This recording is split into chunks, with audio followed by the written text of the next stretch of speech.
consequence. You better love me again.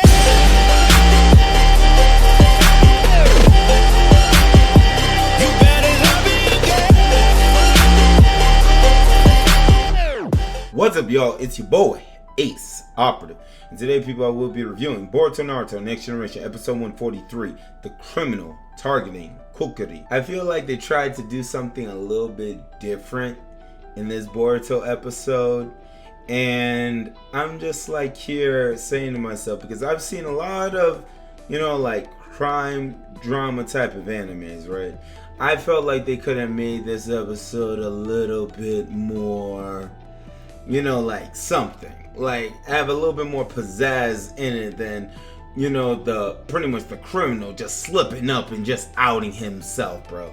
But in this episode of Boruto and the gang were trying their best to find out who was the culprit that went after Kokiri. Like if you remember that as soon as Boruto and them arrived at the prison, Kokiri was targeted by a mysterious inmate. Now in this episode we're trying to find out from the 3 people in the cell who was after Kokiri. Now, in the previous review in which I had done for this episode, I was like here saying it was the sucker that looks like the Yongu's Pokemon, bro. Like his haircut just like screams like that Pokemon for me. I know he has a name, but I'm sorry. As of right now, he's just not relevant enough for me. Then we got the red-haired dude. I think his name is Arai.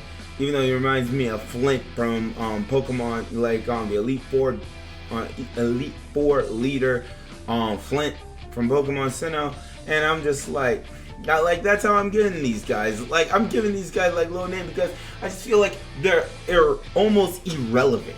And then we got this dude reminding me of freaking Android 16. It's just like any silent.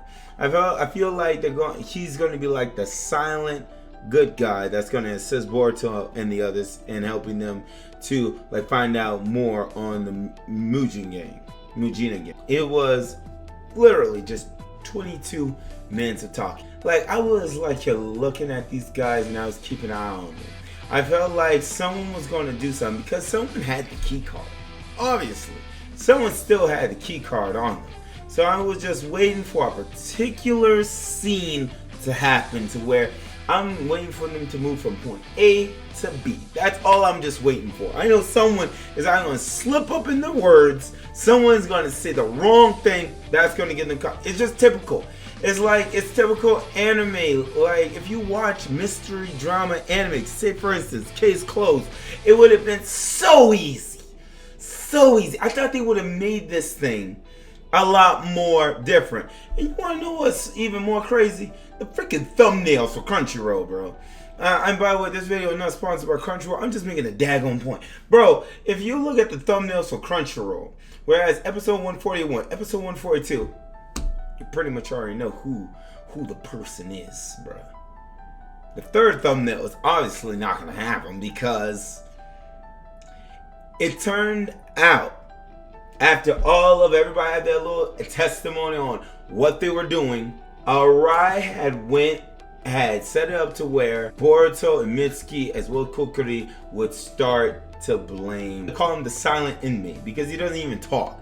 And they went to blame him for it. I'm just like here saying this is just so typical. Like I'm sorry, I've seen it happen so many times, bro. And it's always the quiet ones, but it was just like Mitsuki has watched this guy. Like he wouldn't hurt a fly. All he cares about is nature. That's basically it. Like he doesn't give a crud about these two of the situation. I say that now, but we're gonna find out that he's probably a very good listener. So keep that in mind. And because like everything crazy around him, he's not even talking, so he's able to like keep an ear out for everything that goes on. So when Arai had made his move while Boruto and them back was turned to plant the key card, once Kokiri pulled down the sheets and they discovered the key card, everybody looked at the silent inmate. And even Arai, like he was like getting everybody riled up. This is the man. This is the man that did it. This is the man. We don't need to hear about what his alibi is. This is the man. This is the man that that tried to kill Kokuri because he was part of the Mujina gang. I'm just like, you're saying, you dumb behind sucker. You see, there's a point where you would talk so much, because Arai was talking so much throughout this freaking episode. He would talk like he was leading the conversation constantly. But the moment he said that, because no one knew that Kokuri was part of the Mujina gang. So, bro, it was just like, wow. So you outed yourself. And then it just was like 1 + 1 + 1. Everything just fell in line. The moment he said that, it was just like, you did all this so that we can give them, the silent ending. It was just like he tried to set him up, didn't work, and now here comes Benga and them to arrest him and take him off. Now something else did happen. Sarada met with one of the Mujina gang members, and she wanted to find out information on the Mujina gang. Now, obviously, he already could tell, like, you're not a reporter. Tell me what are you doing here? He flipped the script so fast on Sarada, and she was just like shocked.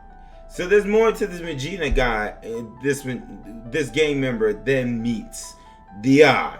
Now, in the preview, we had seen that it was going to focus on how did Kokuri end up in the Mujina gang and why did he want to get out. That's what we're going to get into next episode. But I can tell, I'm sorry, bro, we should have seen this coming. I felt like we should have really seen this coming. I'm starting to get a feeling that they're going to try and stretch out this arc. I mean, I felt like all of us could see this coming. They're going to try and stretch out this arc once again. Now that we finally got the manga adaptation, the manga adaptation to the Mujina gang, it's now to the point where I can see them stretching this arc out so that, the manga is once again able to keep freaking going. Because it's just like, this is just a side thing. Do you understand that we spent an entire episode on talking? On just talking. I feel like they're going to do this crud again. They're going to do this crud again in the next episode. And it's just like, I'm at the point where we have Kokuri. How do we get Kokuri out of there and make sure that he is pretty much safe? That's pretty much where I am at this retrospect. And it's just like, my final thoughts on this episode. I'm worried. I'm worried for the arc, because it's just like, if they pull in what they've been pulling with the Boruto anime, it's just like where I'm gonna just predict the future right now. I haven't seen the episode titles, but I'm just gonna predict the future. We're gonna have a little bit of soft filler in between the main freaking arc. You remember how when we were chasing after Misty, we got this little soft filler as we were making our way there, where we had to visit a shrine and do a quest to get the summoning snake. Like, I feel like they're going to do that for this arc. I can see it happening. But you want to know what? It's Boruto, dog. I don't see that as sarcastic. It's just like, I've been around this pond too many times. Been around this pond. We're 143 episodes in. Been around this pond for a good minute. I know what they're probably going to do. And probably set up some more plot, go into character's backstory, and then maybe we'll get out the prison, and then this is going to lead us to taking on a specific someone. But yeah, thank you all for watching. Please let me know what you guys think about this in the comment section below. I'll talk to you guys on the next one. Take it easy, y'all. Operatives! Move out.